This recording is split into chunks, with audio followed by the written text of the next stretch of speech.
Bismillahirrahmanirrahim. Assalamualaikum warahmatullahi wabarakatuh. Ya, selamat sore, sahabat JIH. Selamat sore, dokter. Oke, kita kembali lagi bersama saya, Dokter Prasasta, di JIH Podcast Healthy Corner. Nah, teman-teman semua, kita sore ini akan membahas sebuah tema yang seru banget ya di bidang kebidanan, teman-teman. Nah, temanya itu adalah apakah ketika terjangkit HPV atau infeksi HPV bisa menyebabkan kanker serviks? Nah, kondisi kayak gini, kita harus bahas lebih dalam lagi bersama dengan ahlinya. Oleh karena itu, di JIH Podcast Healthy Corner kali ini telah menghadirkan seseorang yang ahli di bidangnya. Kita sambut bersama Dr. Brian Primaarta, spesialis obstetri dan ginekologi, subspesialis onkologi. Selamat sore, dokter. Selamat sore, Dr. Ya, Ijaz. Ya. Oke, teman-teman. Jadi kita akan membahas lebih dalam lagi terkait dengan HPV ini. Nah, untuk info lebih awal dulu, Dr. Brian ini merupakan beliau adalah dokter konsultan obstetrik ginekologi di bidang onkologi atau dibilang keganasan dan pertumor-tumoran ya, Dok ya? Iya. Oke, kalau gitu mungkin kita langsung bahas ya, Dok ya, untuk teori kali ini ya, Dok. Nah, gini, Dok, kita mulai. Jadi sebenarnya mungkin ini keresahan para wanita ya, Dok ya, wanita dari sahabat-sahabat JIH di luar, kalau sudah terinfeksi HPV itu pasti akan kena kanker serviks. Nah, kira-kira Dok, sebenarnya HPV ini apa ya, Dok? Dan apakah pasti, Dok, kalau misalkan seorang wanita itu kena HPV pasti kena kanker serviks, Dok? Itu gimana, Dok? Kira-kira, Dok? Oh, ini baru awal pertanyaannya udah berat ini. Iya, Dok. Ini soalnya kan khususnya harusnya, Dok. Gimana, Dok? Jadi gini, Ya, mungkin saya akan mulai dari HPV dulu ya. ya, oke. Karena kan kalau pakai singkat-singkatan nanti dikira tebak-tebakan Oh gitu. iya, betul. Kayak anu, Dok ya. Jadi HPV itu sebenarnya merupakan singkatan atau istilah untuk Human Papilloma Virus. Itu semacam virus yang kalau sampai sekarang sebenarnya sudah ada lebih dari 200 jenis tipe yang sudah identified ya, yang sudah dikenali. Dari semua virus itu memang ada yang risiko tinggi. Risiko tinggi, kita bicara risiko itu artinya risiko ya, bukan penyebab. Risiko tinggi itu artinya apabila seorang wanita terkena infeksi virus HPV, maka di kemudian hari itu bisa terjadi atau mengalami kanker serviks. Tetapi kembali lagi, apakah semua? Tidak, tidak semua virus HPV nanti akan bermanifestasi sebagai kanker serviks. Itu pun tidak dalam waktu sehari, sebulan atau 2 bulan. Mungkin butuh waktu bertahun-tahun dan juga paparan yang berulang. Nah, itu semua mungkin kita harus mengidentifikasi satu persatu virus HPV-nya itu. Tetapi memang ada hubungan kausalitas juga. Artinya apa? Dari semua pasien kanker serviks yang diteliti, itu ternyata memang di atas 90% terkena atau Hmm, pernah terinfeksi virus masih HPV. HPV. Ya, jadi akhirnya disimpulkan bahwa sebagian besar kanker serviks itu memang berhubungan dengan infeksi virus HPV. Mungkin itu, Hmm. Dokter Oh, Ijaz. siap siap. Oke, Dok, oke, Dok. Wah, iya iya iya. Berarti memang kalau gitu memang HPV anu, Dok ya, walaupun sebenarnya memang nggak cuma HPV aja, Dok ya? Atau gimana, Dok? Faktor Nah, resikonya, Dok? Kira-kira saya heeh. agak agak kesulitan ini ya untuk mengambil kesimpulan. Tetapi memang kalau ini satu-satunya jenis kanker yang mungkin sekarang kita sudah bisa mengidentifikasi sebagian besar. Saya tetap bilang Mmm, sebagian besar karena kalau mau bilang 100% mungkin ada faktor lain yang berperan.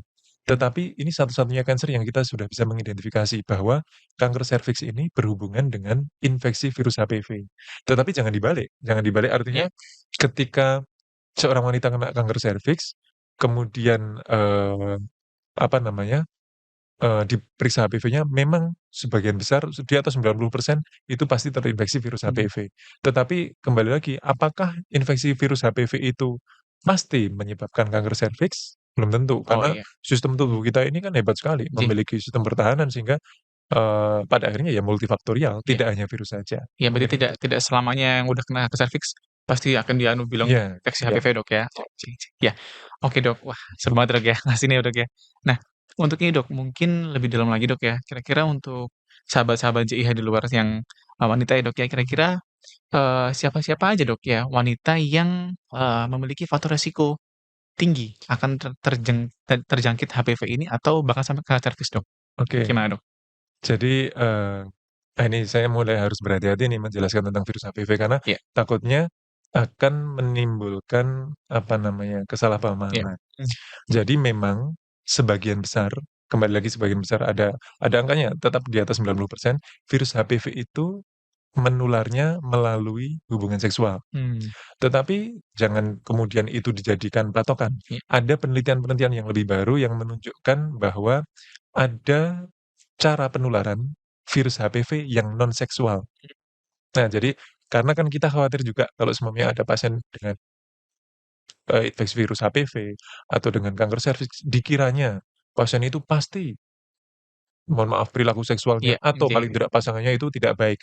Maka, ternyata memang bisa juga secara non-seksual, mmm, tetapi memang proporsinya kita harus mengakui itu sangat-sangat kecil atau lebih kecil. mmm, Mungkin kita, perlu mengingat juga ini kan tahun 2024 4 ya, iya belum lama kita lepas dari Covid, dulu kita pemahaman tentang Covid juga berganti-ganti, iya betul, Dok, ya oke, kan penularannya sampai, orang dari papasan aja bisa kena, iya terus kemudian virus Covid menempel di permukaan iya, itu juga bisa droplet, menularkan. iya, Nah, mungkin pengetahuan kita juga akan berkembang. Artinya virus HPV yang sekarang dikenali memang sudah ratusan, kemudian cara penularannya sebagian besar memang secara seksual, tetapi pada perkembangan yang lebih baru ada juga yang non seksual walaupun proporsinya sangat kecil. mhm mhm, Nah, berkaitan dengan itu, kalau ditanya yang berisiko ya yang bagaimana? Ya nomor satu dihindari, mmm, menghindari infeksi virus HPV, mmm, mungkin dengan gaya hidup yang sehat, mmm, tidak multi partner, mmm, kemudian menggunakan alat kontrasepsi yang aman, kemudian,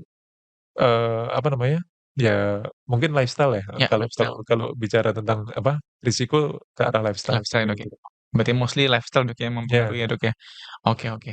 Nah, Dok, kalau misalkan nih, Dok, beberapa ada pasien-pasien yang sudah terdiagnosis kanker serviks, Dok. Nah, ya, kira-kira plan-plan ini kan mungkin beberapa sahabat Jaya juga sudah ada mungkin yang, terdiagnosis kanker serviks, Dok. Kira-kira untuk pengobatannya itu gimana, Dok? ya. Untuk kanker serviks kalau sudah terdiagnosis, Dok? Kalau pengobatan kanker, saya bicara secara general J dulu. Pengobatan kanker sampai sekarang itu hanya ada 3. 3, Dok, ya. Satu operasi, 2 radiasi, yang terakhir adalah kemoterapi.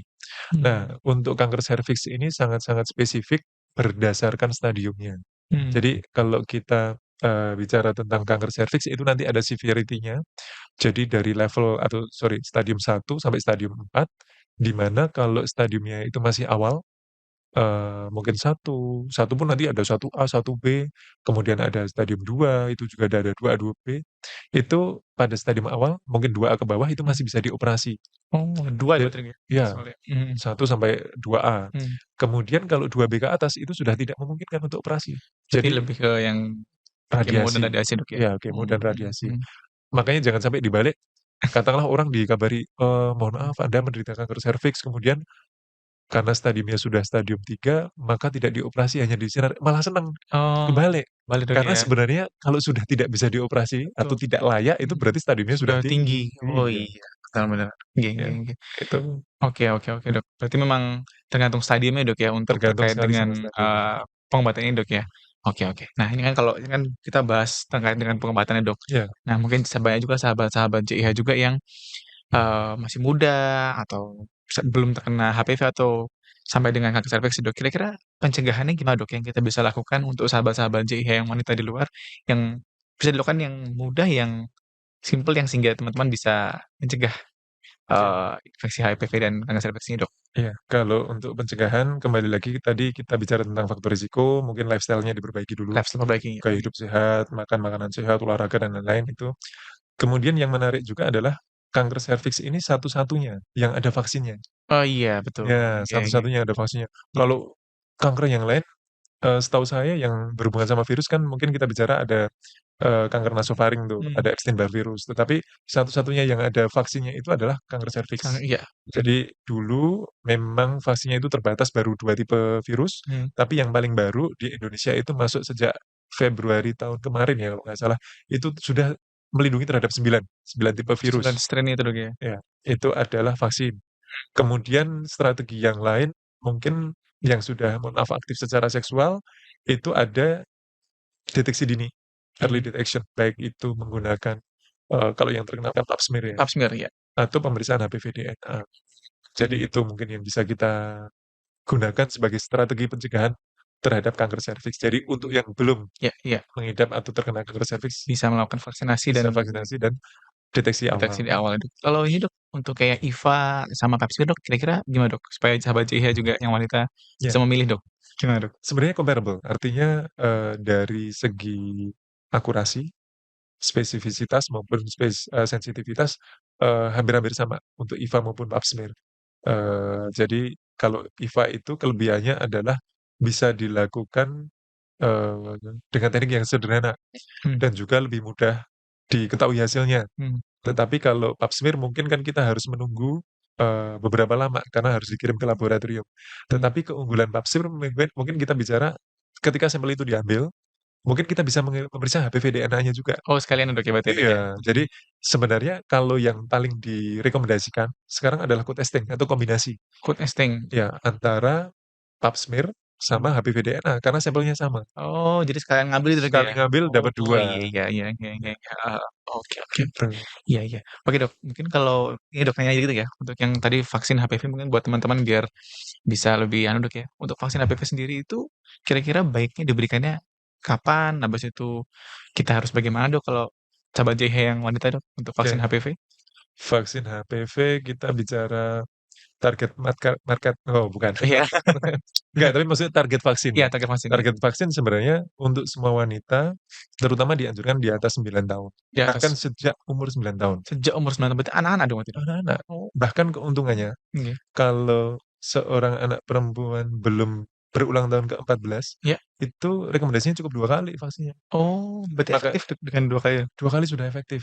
Oh, Tetapi, kalau sudah di atas 14 tahun, itu rekomendasinya memang 3 kali. Nomor mmm, 1 itu. Yang kedua adalah memang rekomendasinya seharusnya untuk wanita atau perempuan yang belum aktif secara seksual, karena agar dia mmm, belum terpapar nih iya iya. sama vaksinnya. Tetapi kalau seumpamanya sudah terpapar pun, Mmm, itu sebenarnya kita juga bisa mengambil manfaat, karena kembali lagi jenis atau tipe virusnya kan banyak sekali toh. iya iya. Katakanlah dia sudah, mohon maaf, aktif secara seksual, kemudian memang sudah positif HPV-nya, di tipe salah satu tipe, nah dia bisa mengambil manfaat dari tipe yang lain, Mhm mhm mhm mhm. karena dia akan terlindungi dari yang lain. Wah, Mungkin oh, itu. malah saya baru denger, Dok, kalau misalkan dari 9 tahun ini, Dok. Oh, oke oke oke, iya iya, Iya. oke oke, Dok. Baik baik baik. Oke, ya. Dokter mungkin, ini mungkin sudah sampai di akhir ya, Dok, ya, di akhir Oke. podcast kita.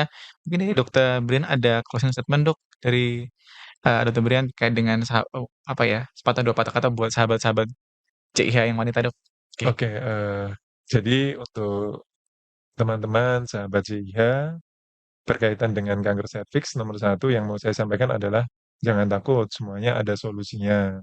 Apabila mengidap kanker serviks, tadi sudah saya sampaikan ada pengobatan-pengobatan yang bisa kita lakukan untuk kanker serviks. Yang kedua adalah yang paling penting itu sebenarnya adalah untuk yang belum atau tidak Mmm, mengidap kanker serviks, kita harus membangun awareness atau kesadaran bahwa hal tersebut bisa dicegah. Nomor satu itu bisa dicegah dengan vaksinasi. Dan bisa juga dideteksi secara awal. Karena apa? Karena kalau seumpamanya kita bisa mendeteksi secara awal, baik itu dengan tadi yang saya sebutkan pap smear maupun, pemeriksaan HPV DNA, maka tata laksananya akan memberikan hasil atau outcome yang jauh lebih bagus. Kalau saya boleh mencontohkan, ini bukan dalam rangka apa, menakut-nakuti ya, mhm, pasien kanker serviks stadium 1 diobati dengan baik bisa 90, di atas 90% kemungkinan survival-nya. Tetapi berbeda sekali kalau dibandingkan dengan yang sudah stadium contohnya 3, itu bahkan dalam 5 tahun pasca terdiagnosis di stadium 3 yang bertahan, statistik hanya bilang sekitar 30% mungkin, atau mmm, ya intinya kurang dari 50%, sehingga sangat berpengaruh sekali kapan seorang wanita itu terdiagnosis atau diketahui menderita kanker serviks. Nah, itulah pentingnya deteksi awal. Mungkin itu Dokter iya, Ijaz. baik. Oke, teman-teman sahabat JIH ya, mungkin kita sudah sampai di akhir, Dok. Sekali lagi kami ucapkan dari tim JIH Podcast Healthy Corner, terima kasih Dokter Brian Ya, sudah, berkenan hadir di acara kami. Dan untuk sahabat-sahabat JIH juga di luar, semoga ilmu yang kita bahas hari ini bisa menjadi wawasan baru buat teman-teman semua, bisa menjadi awareness juga untuk teman-teman sahabat JIH yang wanita, ya, untuk lebih mengerti terkait dengan HPV dan kanker serviks ini, gitu. Eee, dan jangan lupa juga untuk, selalu saksikan ya di YouTube kita JIH JIH Podcast Healthy Corner, JIH Podcast Healthy Corner di YouTube, kanal YouTube JIH. Oke, baik kami tutup Dokter, terima kasih. siap. Wassalamualaikum warahmatullahi wabarakatuh. Waalaikumsalam.